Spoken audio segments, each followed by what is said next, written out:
Hello, good afternoon. Bansa ngayon ay pinagtap. Okay, nagalit na. Pag-usapan natin ngayon ang pagtataksil at pagkainggit, kasakiman ng Pangulong Bongbong Marcos ayon kay Senador-elect Marcolita. Bago tayo mag-comment, pakinggan natin muna. Tawanan ng buong mundo.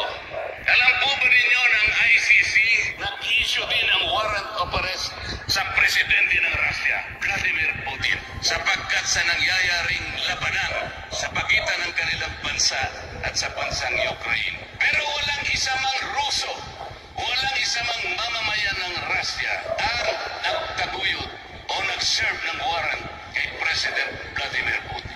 Meron din pong inisyo na warrant of arrest ang ICC sa presidente ng Israel, Benjamin Netanyahu, dahil sa kanilang digmaan yan sa panig ng Palestina. Meron po ba na isa mang Israelite o mamamayan ng Israel na napakasangkapan para ulihin ang kanilang presidente? Wala po. Hindi nangyari sa Russia, hindi nangyari sa Israel, sa ating bansa, Pilipino mismo ang nag-cooperate kahit walang basihan, kahit walang batayan.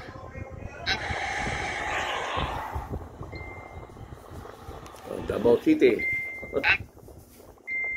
Okay, dahil lang ha.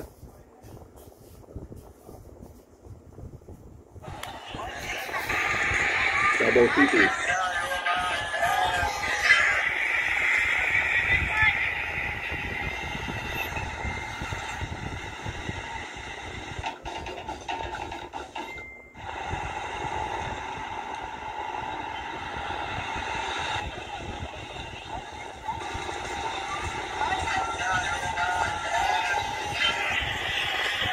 So, yan yung Davao City. Ulitin natin. Bansa ngayon ay pinagtatawanan ng buong mundo. Alam po ba ninyo ng ICC nag-issue din ng warrant of arrest sa presidente ng Russia, Vladimir Putin, sapagkat sa nangyayaring labanan sa pagitan ng kanilang bansa at sa bansang Ukraine. Pero walang isa mang Ruso, walang isa mang mamamayan ng Russia ang nagtaguyod o nag-serve ng warrant kay President Vladimir Putin. Meron din pong inisyo na warrant of arrest ang ICC sa presidente ng Israel, Benjamin Netanyahu, dahil sa kanilang digmaan yan sa panig ng Palestina. Meron po ba na isa mang Israelite o mamamayan ng Israel na napakasangkapan para ulihin ang kanilang presidente? Wala po. Hindi nangyari sa Russia, hindi nangyari sa Israel, sa ating bansa, Pilipino mismo ang nag-cooperate kahit walang basihan, kahit walang batayan. I am Gerald May Quizon Ragma. Okay, narinig nyo, no? Pilipinas ang pinakasikat na bansa, Pilipinas. Noon kay Duterte, very proud Pilipino. Ngayon kay Pangulong Marcos, shame Pilipino, nakakaya tayo. Wala talaga. Dahil nga sa ating Pangulo, dahil sa kasakiman, inggit, walang respeto sa kapwa. Anyway, tingnan natin pagkatapos ng kanyang term kung ano mangyayari sa kanya. Ang problema lang, mga kabagang, ay pinipilit nila na sila pa rin ang uupo sa 2028. Kaya nga ginagawa nila paraan na pababagsak nila ang mga Duterte. Yun ang kanilang objective, pabagsakin nila ang mga Duterte. Pero ang problema lang, nung nakaraang election, midterm election, nung 12 May, ay napaya sila na kung saan ang lahat ng mga inendorso ni Pangulong Duterte at ng ni Vice Sara na dalawa, si Amy Marcos at saka si Villar, ay pumasok. Walang pumasok na para kay Marcos na partido sa main and uniform personnel. So, ibig sabihin, malaking kahanga, malaking pagsasaludo ng mga main and uniform personnel sa ating dating Pangulong Duterte. Isang kanyan, isang insulto, Isang insulto.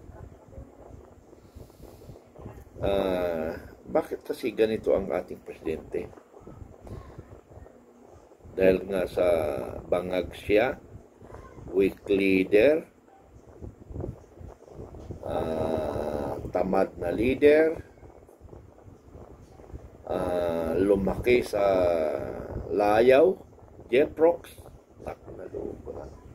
kasi nga sabi nga ni former Senador Kuwangko, yung Kuwangko ba yun? O Aquino? Hindi Kuwangko eh. Yung babae, kalimutan ko pangalan na pamilyar, na kababata niya. Tama, Kuwangko nga. Kababata niya mismo si Bongbong Marcos. Sabi niya, hindi natin siya pwedeng mabawal because anak siya ng presidente. Laki sa layaw, Jeprox. Meron yan noong mga 70s. Umabot pa yata ng 80s. Laki sa layaw, Jeprox. Yan yung kinalakihan ng ating Pangulo. Puro kasayahan ang kanyang inatupag because Pangulo ang kanyang amay. Magagawa niya ang lahat ng gusto niya. Nung nag-take ng Special Forces,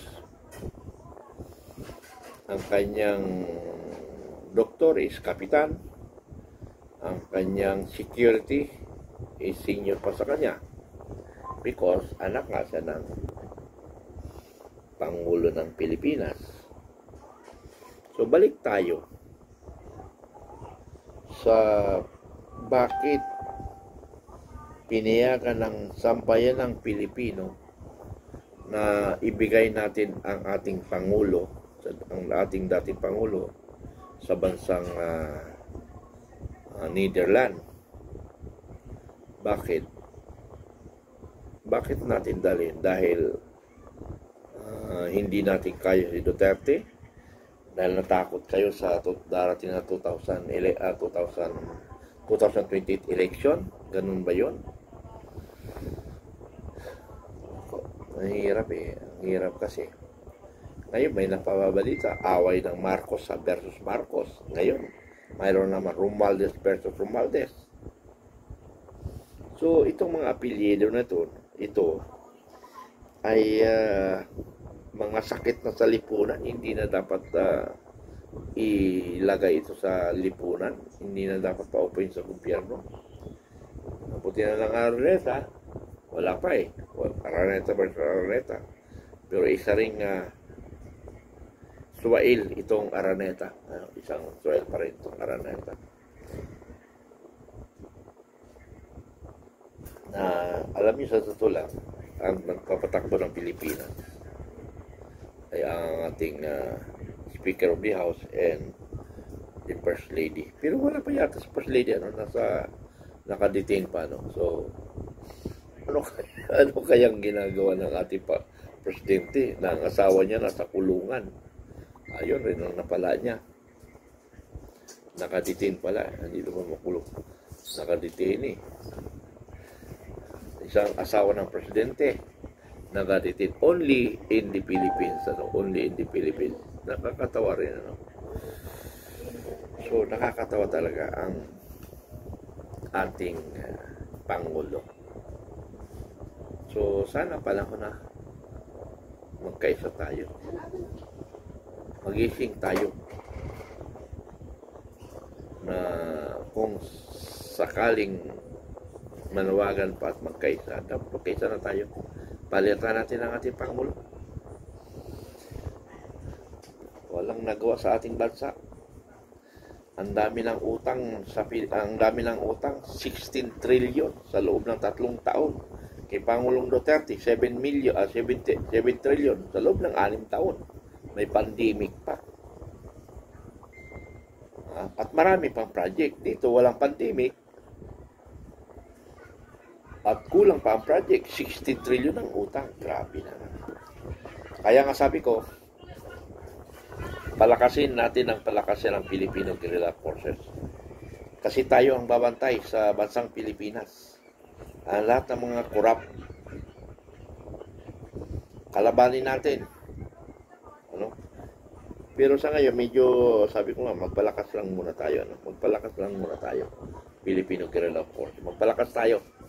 Pag malakas na tayo, tayo ang susundin. Tignan mo, ang Filipino Guerrilla Forces ay kilala na sa buong mundo. Ano? So sana, panindigan natin na bahagi kayo ng Filipino Guerrilla Force. Bahagi kayo. So, ganoon lang mga kaibigan. Maraming salamat. Magandang gabi sa inyong lahat.